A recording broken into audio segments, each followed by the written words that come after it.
মাধ্যমিক পরীক্ষার তদারকিতে বেরিয়ে অসহায় প্রতিবন্ধী এক নাবালককে সাহায্যের হাত বাড়িয়ে দিল জেলাশাসক নীতিন সিংহানিয়া। প্রতিবন্ধী ওই নাবালককে সমস্ত রকম সহযোগিতার প্রতিশ্রুতি দেন জেলাশাসক।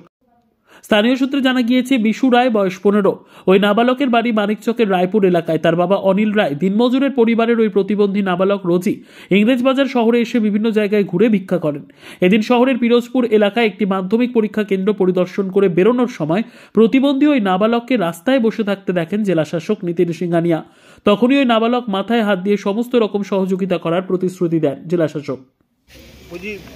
তুমি কোথায় কোথায় বসে আছো? কি করো এমনি? ভিক্ষা করি। তোমার হুইল চেয়ার নেই? আছে। তো ব্যবহার করো না কেন? বাড়িতে আছে, আনলাম না। গাড়িতে আছে। তুমি পড়াশোনা করো? না। কার সাথে এসছো তুমি এখানে? আমি একাই এসেছি। কে তোমাকে নিয়ে এসছে? আমি একাই এসেছি, কেউ নিয়ে বুঝি আজকে তোমার সাথে কে দেখা করলো? আজকে ডিএম স্যার দেখা করলো? হ্যাঁ। কি কি আশ্বাস দিল? কি বললো? গাড়ি টাড়ি দিত। গাড়ি টাড়ি আর পড়াশোনার জন্য বললো? কেমন লাগছে? ভাই বলো। কি নাম তোমার? বিশুরা। হ্যাঁ, বিশুরা। বিশুরায়। বাড়ি কোথায়? বাড়ি মথুরাপুর। বাবার নাম কি? স্টেশনে? হ্যাঁ, অনিল রায়। আচ্ছা, হ্যাঁ বলে দি। জোরে বলো। অনিল রায় কি করে? মিস্ত্রির কাজ করে। তুমি কি রেগুলার আসো নাকি এখানে টাউনে ভিক্ষা করতে? এবং কি নির্দেশ দিচ্ছেন?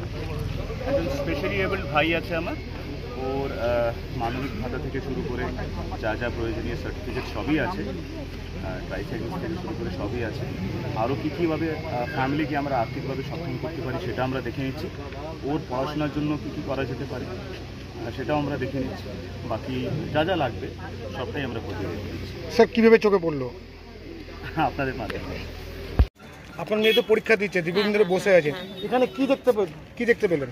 এইখানে দেখলাম দুইজন সাংবাদিক, হ্যাঁ খুব ভালো একটা কাজ করলো। ছেলেটা হাঁটতে চলতে কিছুই পারে না, হ্যাঁ ও দাঁড় করিয়ে বললো দাঁড়া একটু তোর ব্যবস্থা করছি। ছেলেটা প্রথমে ভয় পেয়ে গেছিলো, তারপরে ওরা বললো যে না তো ভালোই ব্যবস্থা করছি। নিয়ে ডিএস স্যার আসলেন, একটু পরিচয় করালেন, কিছু ওর ব্যবস্থা ভালো করলেন।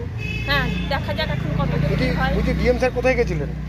ডিএম স্যার গেছিলেন মালদা গার্লসে, মাধ্যমিক চলছে তো, ওই মাধ্যমিকের মানে ঠিক করতে গেছিলেন। এখন দেখি ডিএস স্যার কেমন কি করছেন ছেলেটার জন্য।